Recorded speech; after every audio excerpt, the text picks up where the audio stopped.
Welcome once again to the hour of the time. I'm William Cooper. And I'm Carolyn Nelson.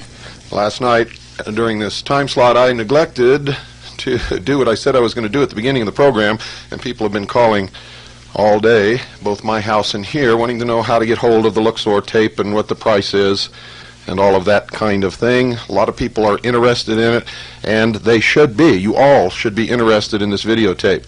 I'm very proud of it, and it'll be about 2 weeks in production, and then it'll be ready to send out if you want to get an advance order in so that you can get one of the first copies, and they're always the best, by the way, because they come off a clean master.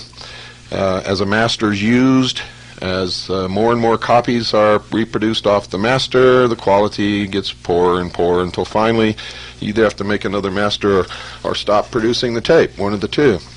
So, if you would like a copy of the Source of Light, which is the name of the tape, the Source of Light, send $30. If you are not a CAGI member, send $30 post-paid. That means you don't have to send any postage money.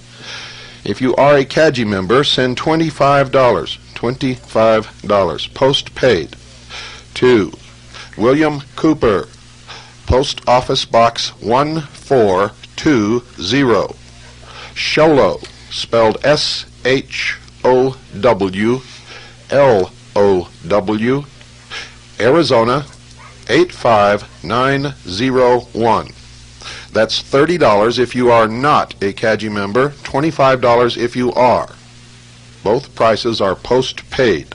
To William Cooper, Post Office Box 1420, Sholo, Arizona 85901. And I'll try to repeat that later in the program, and I apologize to those of you who were waiting with pencil in hand to get the address and the price last night, and I did not give it to you. So you can see where my priorities are, folks. This show is not intended to be here to sell you anything at all. Even the sponsor that we have chosen to sponsor this show was chosen to try to help you in what's coming down the line. We give you information, and we give you a means to protect your assets, and we try as hard as we can to wake up those people who are still sleeping. Don't go away. Got a good show for you tonight, but first, we're going to get your blood roaring through your veins. Well, ladies and gentlemen, I'm going to read to you an article from La Traviata, the December 1993 issue. And I'm going to read this to you so that you'll know that I'm not the only one out here who's stark raving mad, as some of you tend to think. I want you to hear that not only have I reached the conclusions that I have reached through years and years of diligent and very, very deep research, but many others have reached the same, and I mean the very same, conclusions. This is entitled Secrets in the Vatican II, the Church and the Secret Societies, A Brief History. Pay close attention, and as always, ladies and gentlemen, make sure that you have a tablet and a pen or pencil by your side at all times when you listen to the hour of the time. At a recent Church of England synod, a report on Freemasonry was presented to the assembled clerics and lay people for debate. Several speakers denounced Masonry as contrary to the teachings of Christianity and condemned Christians, especially clerics, who might be members. One speaker even went so far as to attack Masonry as blasphemous because he claimed its central initiation ritual, which involves a symbolic death and rebirth enactment, was a travesty of the Christian belief in the crucifixion and resurrection of Jesus of Nazareth. Since its inception, Freemasonry has been the target of Christian wrath. In the inner circle of Masonry, among those who have obtained higher degrees of initiation, there are Masons who understand that they are the inheritors of an ancient and pre-Christian tradition handed down from pagan times. The medieval Masons inherited this secret tradition in the form of symbolic teachings which expressed spiritual truths. These teachings originated in the pagan mysteries which were followed widely in the ancient world. These medieval Masons inherited esoteric knowledge from their pagan forebears, and this knowledge was incorporated into the sacred architecture of the cathedrals. Now, I want you to pay real close attention, because during my series on the mysteries, when I found out what was concealed within most of the altars that were built during those times, and I related it to you over the air, many people called me a liar. And you're going to hear verification of this, what was found, not only within the altars, but throughout these cathedrals. So pay close attention, folks. This is very important. When the lodges of speculative, as opposed to operative Freemasonry, were founded in the 17th and 18th centuries, this knowledge was transformed into the symbolism which today forms the basis of Masonic ritual. With the persecution of alternative spiritual beliefs in medieval Christian Europe, the guardians of this ancient wisdom went underground, forming secret societies to preserve their pagan ideals, and these societies became the mysteries. The two major secret societies which were formed in this period, although they only revealed themselves in a public form in the 16th and 17th centuries, were Freemasonry and the Order of the Rosy Cross. While the Order of the Rosy Cross, or the Rosicrucians, is still a secret society which has received little publicity in modern times, considerable public attention has been drawn to Freemasonry recently. Oh my. The Masons regarded geometry as the most important of the arts and sciences. According to their beliefs, geometry had been taught by a pre-flood patriarch called Lamech, who had 3 sons. One invented geometry, another was the first Mason, and the third was a blacksmith who was the first human to work with precious metals. In common with Noah, Lamech was warned of an impending flood caused by the wickedness of humanity and the interference of the fallen angels in world affairs. Lamech and his sons decided to preserve their knowledge in 2 stone pillars so that future generations would discover it. The Masons believe that one of these pillars was discovered by the Greek god Hermes, also known to the Greeks as Hermes Trismegistus, or thrice greatest, and to the ancient Egyptians as the ibis-headed scribe of the gods Thoth, pronounced Tehuti. The so-called Emerald Tablet of Hermes is said to contain the essence of the lost wisdom from before the days of the biblical flood. According to occult sources, this tablet was discovered in a cave by the mystic Apollonius of Tyana, who was regarded by the early church as a rival to Jesus. The first published version of the Emerald Tablet dates from an Arabic source of the 8th century A.D., and it was not translated into Latin in Europe until the 13th century. However, the myth of the Hermetic wisdom had a profound effect on the Gnostics, who were heretical Christians in direct conflict with the early church for attempting to fuse paganism with the new Christian faith. They also claimed to possess the secret teachings of Jesus, divulged to only his inner circle of disciples. Masons claimed these teachings were censored from the authorized version of the New Testament, which was approved by the church councils who met to decide the structure and dogma of early Christianity. In medieval Europe, Gnostic philosophy emerged in the rise of the heretical Christian sect, the Cathars, and the rise of the chivalric order of the Knights Templar. The Hermetic traditions provided the spiritual inspiration for many secret societies in the Middle Ages, and its influence can be discerned in both speculative Freemasonry and Rosicrucianism. In the Masonic tradition, it is said that Masons were first organized into a corporate body during the building of the Tower of Babel. The concept of this tower was to reach up to heaven and contact God.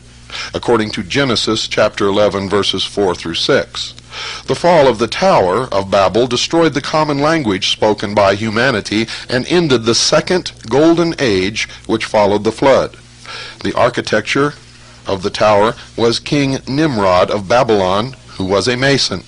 According to popular belief, the Hebrews received their knowledge of masonry from the Babylonians and introduced it to Egypt when they were taken into slavery. In Egypt, this knowledge was influenced by the mysteries and the occult traditions of the pyramid builders who were versed in the techniques of sacred geometry. The key to the pagan origins of Freemasonry lies in the semi-mythical story of the construction of King Solomon's Temple in Jerusalem. This building was regarded as the repository of ancient occult wisdom and symbolism by both the Freemasons and the Knights Templar. To build the temple, Solomon imported masons, artists, and craftsmen from neighboring countries. Specifically, he sent a message to the king of Tyre, asking if he could hire the services of the king's master builder, Hiram Abiff, who was skilled in geometry.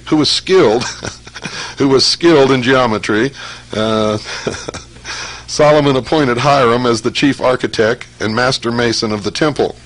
Hiram completed the temple in 7 years. The number is especially significant in occult tradition and Freemasonry, folks. But this achievement was overshadowed by his violent, mysterious death. Hiram was approached by 3 fellow masons who demanded the secret of the master mason's word. He refused and was beaten to death.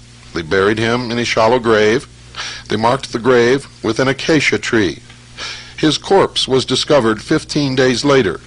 Solomon ordered that his body be exhumed and reburied with a full religious ceremony and honors due a craftsman of his rank. Early Masons historians regarded Hiram Abiff as a symbolic representative of Osiris, the Egyptian god of death and rebirth. In the 3rd degree of Freemasonry, the candidate representing Hiram Abiff is raised from the dead by a special Masonic handshake known as the grip of the lion's paw or the lion's grip.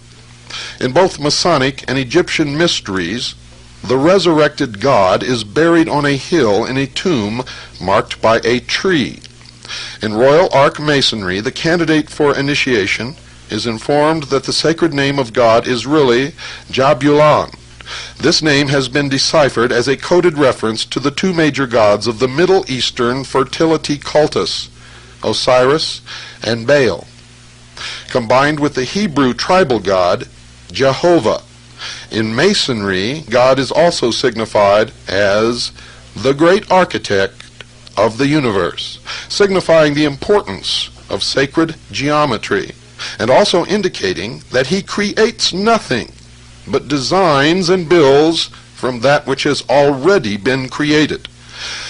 The political aspirations of Freemasonry revealed in their influence on the revolutionary movements and proto-socialism of 18th and 19th century Europe can be traced back to the myth of the Golden Age during the reign of Osiris and Isis, and before the flood to the Babylonian and Hebrew myths of creation. Occult tradition alleges that Hiram Abiff was secretly a member of an ancient society known as the Dionysian artificers, who first appeared about 1000 BC when the temple at Jerusalem was being erected. They took their name from the Greek god and possessed secret signs and passwords by which they recognized each other, were divided into chapters or lodges ruled by a master, and were dedicated to helping the poor. They established lodges in all the Mediterranean lands, and their influence spread as far east as India. With the rise of the Roman Empire, lodges were founded in Central and Western Europe and in the British Isles. The artificers were connected with another secret society known as the Ionians. Members of this society had settled in Asia Minor and were dedicated to the spreading of civilization, especially in its Greek form, to what they regarded as the barbarian world. Allegedly, the Ionians were responsible for the famous temple of the goddess Diana at Ephesus. Architects from this society, together with members of the Dionysian artificers, traveled from Tyre to work on Solomon's temple. Later, the artificers called themselves the Sons of Solomon and used his magical seal, two interlaced triangles representing the union of the male and female energies, as their trademark. The artificers who settled in Israel founded the Chassidians, who were a guild of craftsmen skilled in the repair of religious buildings. Now, this new sect was instrumental in the foundation of the mystical Jewish group called the Essenes. The Essenes became famous through the discovery of the Dead Sea Scrolls. In occult tradition, Jesus of Nazareth was an Essene, and there are connections between this group and the medieval Knights Templar. The Dionysian artificers believed that the temples they built had to be reconstructed according to the principles of sacred geometry, which reflected the divine plan of God. They constructed religious buildings to represent the human body as a symbol of the universe. They also promoted the political idea of utopia on earth, which was expressed in symbolic form. The hammer and the chisel of the mason became the cosmic forces which shaped the spiritual destiny of mankind. The Roman architect and master builder Vitruvius, born in the 1st century AD, was influenced by the Dionysian artificers. His theories formed the basis for the architecture of the Roman Empire, and with the rediscovery of classical knowledge in the 16th century, also had an impact on the greatest architects of the Renaissance. Vitruvius's concept of the magical theater representing the microcosmos of the world as a symbol of the macrocosmos of the universe was repeated in William Shakespeare's famous phrase, quote, "All the world's a stage, and all the men and women merely players," unquote. And in the naming of his famous theater, the Globe, it is claimed that Shakespeare was a Rosicrucian initiate who was probably familiar with these ideas. Others take it farther and believe that the Shakespearean plays were really written by Sir Francis Bacon. In Masonic tradition, Caesar Augustus is the patron of the Masons in ancient Rome and is said to have been Grand Master of the Roman College of Architects. This society was organized into guilds with symbols based on the tools of their trade, such as the plumb line, the square, compasses, and the level.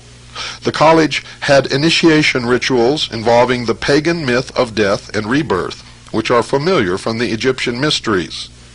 A temple built and used by the college was unearthed at Pompeii, a city destroyed by the volcanic eruption of Mount Vesuvius in 71 AD. Among the symbols discovered in the temple were the double triangle of Solomon, the black and white tracing board first used by the Dionysian artificers, the skull, the plumb line, the pilgrim's staff, and the ragged robe. The black and white tracing board was later seen on the battle flag of the Knights Templars, and then again on the floor of the cathedral as charts. Built by the Knights Templar. These symbols later emerged in medieval masonry and also speculative Freemasonry. The traditions of the Roman college seem to have been passed on to the order of Comacene masters who flourished during the reign of the emperors Constantine and Theodosius in the 4th century AD, when Christianity was emerging as the dominant religion of the Roman Empire. According to legend, the order was founded by ex-members of the Roman college who were forced to flee from the barbarians. They set up their headquarters on the island of Comacene in Lake Como, and in 643 were placed under the patronage of the King of Lombardy, who gave the order control over all the masons and architects in Italy. The Comacene order was divided into lodges ruled by grand masters, wore white aprons and gloves, and recognized each other by secret signs and passwords. The order was responsible for the Lombardy and Romanesque styles of architecture, and can be seen as the link between the architects and masons who built the pagan temples and the master builders who erected the Gothic cathedrals of Western Europe in the Christian Middle Ages. There is evidence that the Comacene masons traveled all over Europe and according to the historian Beattie, even reached Anglo-Saxon England, where they built a church in Northumbria. Although the Masons who built the medieval churches and cathedrals were nominally Christian, the proliferation of pagan symbols and images in these ancient buildings indicates many of them were still pagans at heart. And folks, this is what I explained to you about the pyramidal structure of organization in these secret society. Those at the bottom may go to a Christian church and really believe that they are Christian, or attend other religions. But as they progress through the degrees of initiation, they are indoctrinated into the old pagan religions, and the old gods come back to them with a vengeance until they reach the top. They are no longer Christian. They no longer worship Allah or Buddha or any of the gods or religious beliefs that they had before. They're all gone by that time, and that's the purpose. You see, if those at the bottom were exposed all at once to what they would eventually learn through going up the degrees of initiation, none of them would stay long enough to get to the top. It is a process of slow but sure brainwashing. And it works. Works very, very good. Pagan symbols found include the Sheela-na-gig. These are crude representations of the naked female form in the shape of a woman with spread-eagled legs displaying their genitals. They have been identified as images of the pagan goddess of fertility worshipped in Celtic times. Other carvings found in medieval churches depict monks and priests in sexual poses with wanton young girls performing homosexual acts or wearing the heads of animals. Even stranger examples of pagan masonry can be found. Professor Gregory Webb of Cambridge University, England, in 1946 Secretary of the Royal Commission on Historical Monuments and an authority on medieval architecture, at the end of the war was appointed by the British government to survey ancient churches in southern England which had been damaged by the German bombing. In one of the churches, he discovered that a Nazi bomb had dislodged the top of the altar, revealing the interior for the first time since the 14th century. Inside the damaged altar, Webb and his team discovered a stone image of a phallus, the phallus, in fact, of Osiris, which had been carefully concealed within the hollowed interior. At first,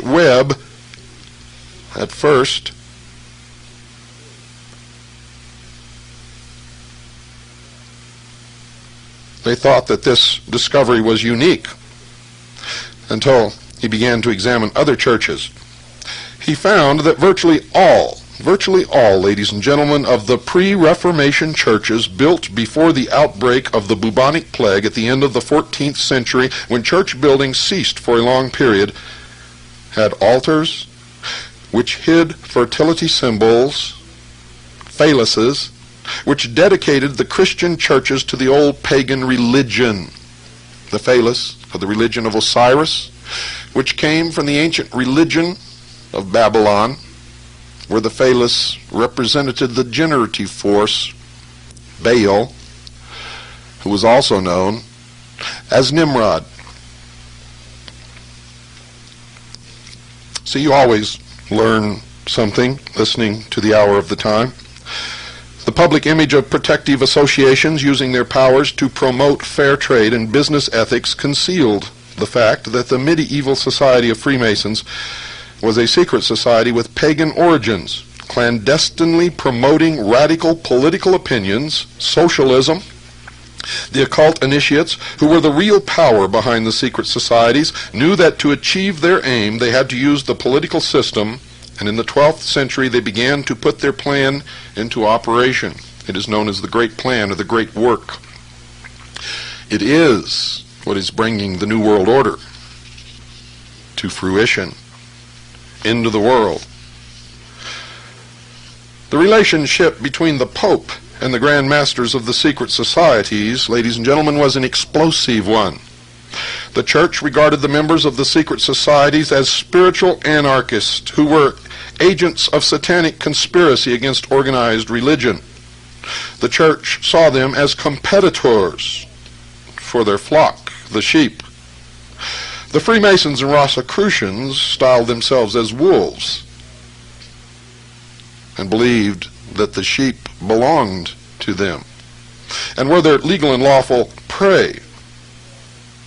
The Freemasons and Rosicrucians, on the other hand, also accused the church of suppressing the true teachings of Jesus of Nazareth.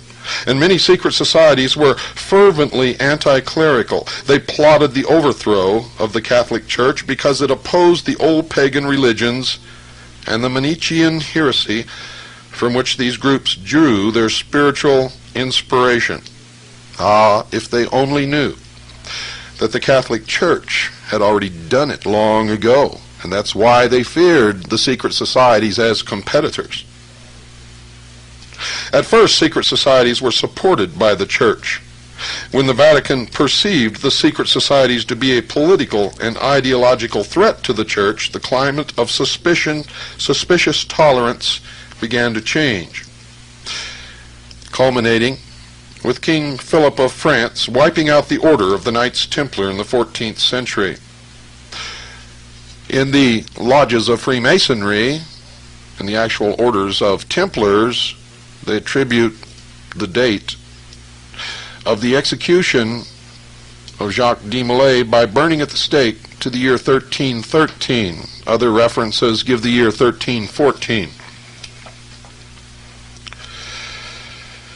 The Council of Nicaea, convened by the Roman Emperor Constantine in the 4th century, rejected pagan beliefs, at least that's what they said, such as reincarnation, which were held by early Christians, and presented Jesus as God incarnate, rather than a human spiritual teacher.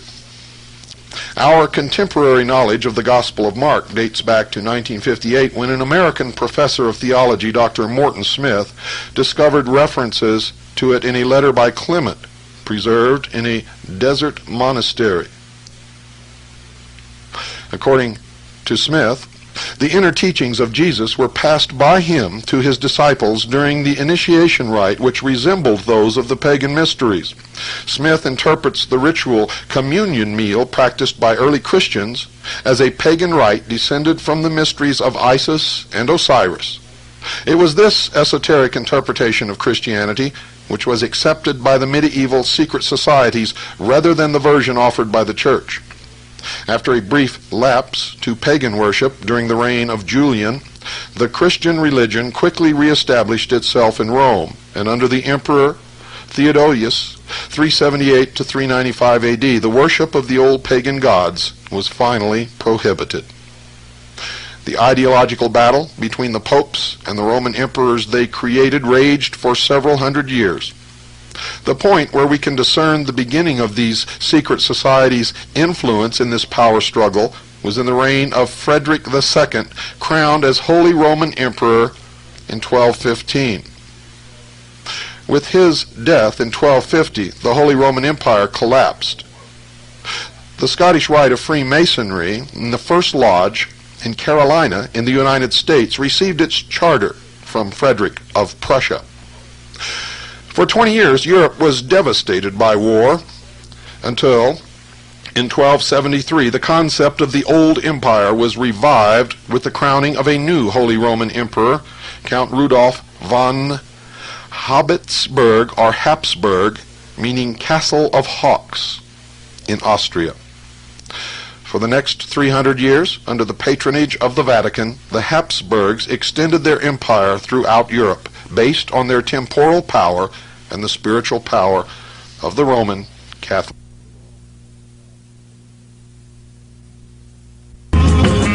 Well, I just know you're all up there twisting all around the living room, aren't you?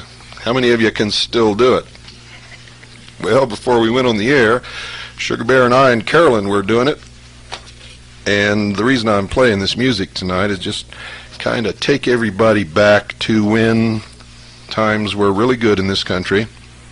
They're trying to convince us that times were no good during the 50s and the early 60s, and that's a lie. And those of us who lived during that period know that it was the best time in the history of this country for the common man. Everyone had work if they wanted it. The American dream was becoming realized by more people than ever before in the history of this country. And what's happening now? The American dream, just since that time, has disappeared for most young people, who, unless they really strike it rich or get into a profession that really jerks the money out of people's pockets, they have no hope of owning their own home for many, many, many years, if ever. Most people in every family now have to work, and the children are relegated to government-controlled daycare centers. They are, in fact, occupationally orphaned as you struggle just to keep food on the table and a roof over your heads and be able to have a little bit left over for some recreation once in a while. Those of you who have managed to accumulate assets are in danger of losing them at any moment. Any moment you could find yourself homeless in the street, I guarantee it. Did you know that any one of your neighbors could call the police and tell them that you're a drug dealer, and that before 3 o'clock this coming morning, your door could come crashing down, black uniformed, flak jacketed, automatic weapon carrying Gestapo could be in your home, stripping every member of your family, searching every bodily orifice. Whether or not they find any dope, they could still confiscate all of your property, bank accounts, vehicles, and auction them off literally within 24 hours, and there's nothing that you can do about it. Now, recently, the Supreme Court put some restrictions on this, but so far it has not slowed them down, nor has it stopped them, and a recent memo from the Justice Department has chastised government law enforcement agencies for not meeting their quota of confiscated property from the citizens of the United States of America. There's only one thing that can save you from all of this and from what's coming, from an economic collapse, is to get wealth in the form of non-confiscatable, non-reportable hard assets and put them in a safe place where only you can find them, and do not keep any record of these items, and make sure you don't tell your mother-in-law that you have them. Call 1-800-289-2646. Do it right now. 1-800-289-2646. That's our sponsor, Swiss America Trading. They're honest. They will help you.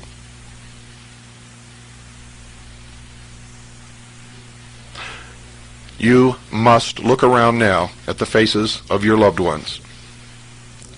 Look at them. If you cannot assure them right now, this moment, that you have taken positive steps to protect them in case any of this should happen to you and your family, if you cannot assure them that they will not be left destitute, you must call Swiss America Trading now. Do it. 1-800-289-2646. That's 1-800-289-2646. You'll be glad that you did. I want everybody to get up out of your seat. Come on, y'all. Come on. Put your hands together. Get up. And your arms together. Get up. And give me some of that old soul clapping. You never left me like you did, but you did, and you did. I'll thank you. You never kissed me like you did, but you did, and you did. I'll thank you. You took your love somewhere else. I wouldn't know what it means to be loved to death. Well, I don't know what you're doing in your living room, but we're rocking here. You ought to see Carolyn dance. Even Sugar Bear can get on his two hind legs and dance. Come on, folks, get up, give it a try. Put a little spice in your life. Bob, you didn't call Swiss America Trading, and I want you to turn around now and explain that to your wife. And I'm continuing with the article. The successful alliance between the Habsburgs and the Vatican was seriously weakened by the actions of one man, a crusading reformer who used the symbol of the Rose and Cross on his personal seal. He was the German monk Martin Luther. When I revealed that Martin Luther was a member of the Rosy Cross, the Order of the Rosy Cross, and that his personal seal was the Rose and Cross, you should see the piles of letters I got from Protestants who blindly revere this man without knowing anything about him, chastising me for revealing to them the truth. But folks, you can write all the letters you want. You will always get the truth on the hour of the time. We may make some mistakes now and then, and if we do, as we always have done in the past, I will come on the air and correct those mistakes. But we never, ever intentionally give you anything that is untrue. Remember that. Martin Luther's personal seal was the Rose and the Cross, and he was, in fact, a member of the Order of the Rosy Cross. Martin Luther, the man whom many revere as the founder of the Protestant or Protestant movement. The Reformation, allegedly supported by the Rosicrucians and other secret societies who opposed the Catholic Church, swept through Europe. This period of the Reformation represents a key time in history during which the relationship between the Church and the secret societies changed. Changed, folks.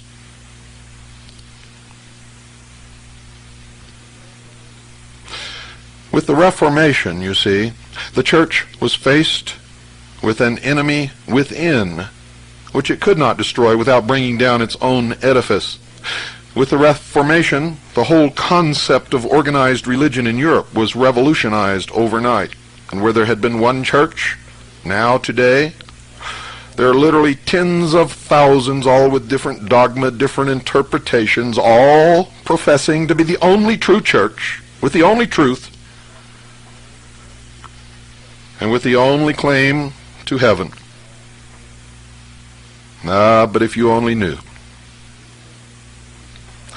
Many think that the secret societies were instrumental in this revolution. I can tell you absolutely for a fact that they were. Support from the Grand Masters was offered to the religious reformers because the Reformation was recognized as a means to weaken the influence of the Catholic Church in European affairs. In America, sad to say, much of the Catholic hierarchy has taken on this role in modern times. The Reformation effectively emasculated the political power of the Church. It laid the foundation for the Puritan movement, whose members fled religious persecution in Europe to found a new nation in the Americas based on spiritual principles drawn from Rosicrucian sources, and all of our founding fathers were members of these secret societies. And many people have also chastised me for making that claim, but it is easily proved. Easily.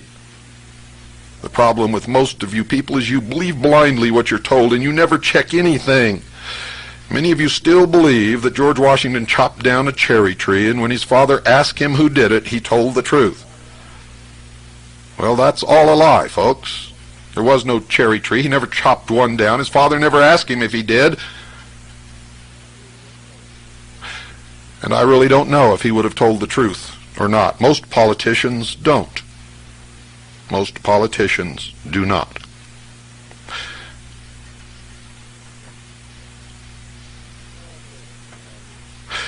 It also provided an atmosphere of open-mindedness which allowed the seeds of the Renaissance to flower based on the best ideas of the pagan classical world. Although the Habsburgs were to rule for another 300 years until 1806, the Reformation destroyed any hope of a united Europe controlled by the Roman Catholic Church until today. Above everything else, the religious reforms of the 16th century marked the beginning of the period when the Church became determined to exterminate the secret societies which had weakened its power base. I'm not aware that the Vatican has changed its policy one iota from this. In fact, its determination has doubled over the past 150 years, even though today the secret societies flourish in America, and with only a wink from the American Catholic Church bishops. In fact, the Jesuit Society was formed to combat this from another secret order of Illuminati, or the Ilumbrados, in Spain. The head of this group was Ignatius Loyola, who was in fact arrested by the Inquisition. He used his influence with powerful people to gain an audience with the Pope. He went in on his knees and walked out on his 2 legs with a papal bull granting him immunity from prosecution, from the Inquisition, from any king, queen, country, or law, save one, the Pope.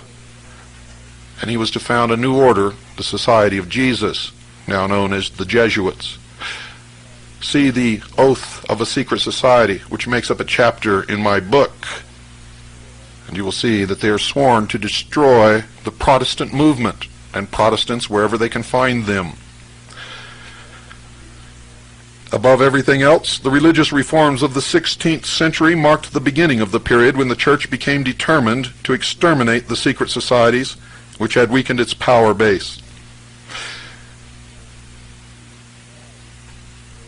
The secret societies, though they claim to follow the precepts of Jesus Christ, actually provide an alternative version of spirituality to their followers. They deny the divinity of Jesus Christ. They deny that he was the Son of God, or was in actuality the incarnated God upon this earth, that he died, or that he was resurrected, or that he sits upon the right hand of the throne of God.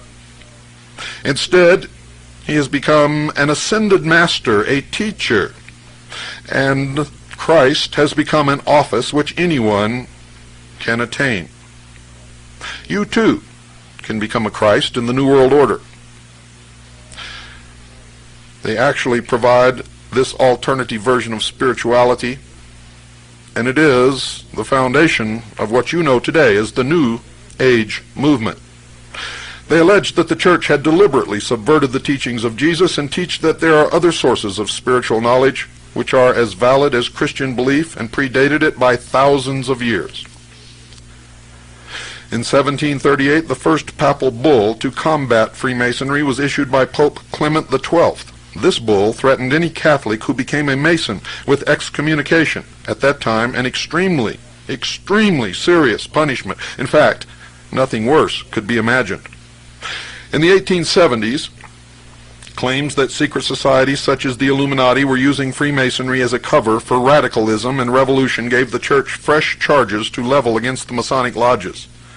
The climax of the Church's crusade to destroy the influence of Freemasonry came in the 19th century. In 1864, Pope Pius X condemned socialism and the secret societies in his Syllabus of Errors, which he published following an investigation of revolutionary activities in Italy. Every investigation has found that socialism emanates from the secret societies. 12 months after the publication of the syllabus, the Pope again condemned the secret societies, specifically attacking Freemasonry as anti-Christian, satanic, and pagan in origin. In 1884, Pope Leo XIII issued a proclamation identifying Masonry as one of the secret societies working to establish Satan's kingdom on earth. He also claimed that Masonry was attempting to revive the manners and customs of the pagans. They have succeeded. Any visit to the Luxor Hotel in Las Vegas will convince you of that. It has often been claimed that the ultimate objective of the secret societies was to infiltrate the Vatican and place their own man on the throne. See my book for the outcome. Some modern critics of the Roman Catholic Church, especially those with ultra-traditionalist views, have seen in the liberalization of the Church in recent years proof that its hierarchy has been penetrated at the highest levels by agents of the secret societies who are working for its eventual downfall. at the celebrations in honor of St. Francis of Assisi in 1986, which stressed the unity of all religions, the Pope participated in a multi-religious prayer for world peace. Traditionalists were horrified to see the pontiff happily share a platform with a Tibetan Lama, a Hindu Swami, a Native American medicine man, a Jewish rabbi, and a Maori high priest. It was noted that the unity of all the world's religions and the recognition that they all derived from the same ancient source is the central philosophy of the secret societies. It is the goal of the World Council of Religions. It was the message of Pope John Paul II in Denver, Colorado. Dear listeners, and he replaced the last pope who tried to be a good pope. He was murdered after exactly 33 days in office. Now, I read this from La Traviata. La Traviata, the December 1993 issue, I believe. Is it the December? Yes, December 1993 issue. To show you that I'm not the only insane person out here who has discovered the truth amongst all the lies. Anyone can do it. I don't know who wrote that. I never saw that paper before. It was sent to me by a Kaji member. The author's name, I don't believe, is listed there. And even if it was, I still don't know him. Anyone who wants to look for the truth and find it will find it. It's not hidden, ladies and gentlemen. In fact, today, even though it began as a conspiracy hundreds and thousands of years ago, today it is all being done in the open. They believe that all of us are so stupid, actually, that they even write books about it, disclosing their whole intentions, all of their plans, knowing that none of you will ever read those books.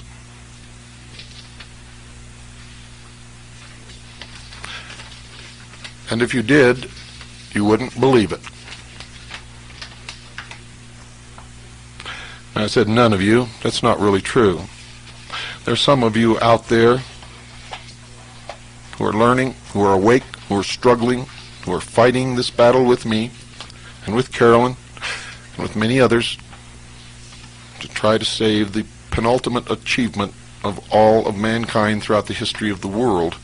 And that's the Constitution and the Bill of Rights of the United States of America. When I make a statement like that, I always get letters or people call if I open the phones and say, how can you make that statement, Bill, when you just told us that our founding fathers were members of these secret societies? Very simple, folks. Read the writings of the founding fathers. They will tell you themselves. This was a great experiment to see if man was capable of ruling himself, and if he was, this would be the culmination of the great work. But you will also find in their writings that they understood human nature better than any of us do or probably ever will. For they knew that with the keys built into the Constitution, we would give up our Creator-endowed rights and trade them for benefits from the state, thus relegating ourselves back into the old position of owned property. We would become indentured to the state for accepting these privileges. But they knew that people did then, as they do today, except for a very few people who really understand and appreciate freedom and understand the responsibilities and the consequences that go along with it. They understood that most people spend the first 20 years of their lives struggling to become responsible and to be accepted as a man or a woman in their own right, able to be responsible, strike out on their own, build a business, sign contracts. And once they discover the responsibilities and requirements that freedom demands, they spend the rest of their life trying to crawl back into the womb, searching for a daddy to take care of them. That's why socialism is so attractive to most people, ladies and gentlemen. It tells them they no longer have to be responsible. Then in exchange for their freedoms, Daddy the state will take care of them. Daddy the state will give them a job. Daddy the state will pretend to pay them if they pretend to work. Daddy the state will provide them with some sort of a hovel in which they can live, so they don't have to worry about paying the rent. Yes, Daddy will even change their diapers and give them clothes to wear. Daddy will tell them what time in the morning they can go out on the street and what time in the evening they must be inside their hovel. Daddy will discipline them. Daddy will make sure that there's no crime to threaten them. Oh yes, many, many people will love the New World Order and the New World Religion and the new world of entertainment that will be erected in place of the old Roman circus in order to keep the populace entertained and diverted. Mindless libraries will be filled with the new history books and the new politically correct dogma of the new politically correct world and the new politically correct religion. And everywhere you look, you will see the symbols of the generative force, the phallus of Osiris, the representation of the old god of Babylon, Baal, Nimrod. Isis will be everywhere. You see, for Osiris is the doctrine, Isis is the church, Horus is the great body of initiates that will rule you. They call themselves wolves. And of course, dear listeners, you are the sheep, the legal and lawful prey of the wolves. A nation or world of people who will not use their intelligence are no better than animals who do not have intelligence. Such people are beasts of burden, and yes, stakes on the table by choice and consent. If we didn't love you here, we would not say these things to you. Please wake up. Good night, and God bless you all.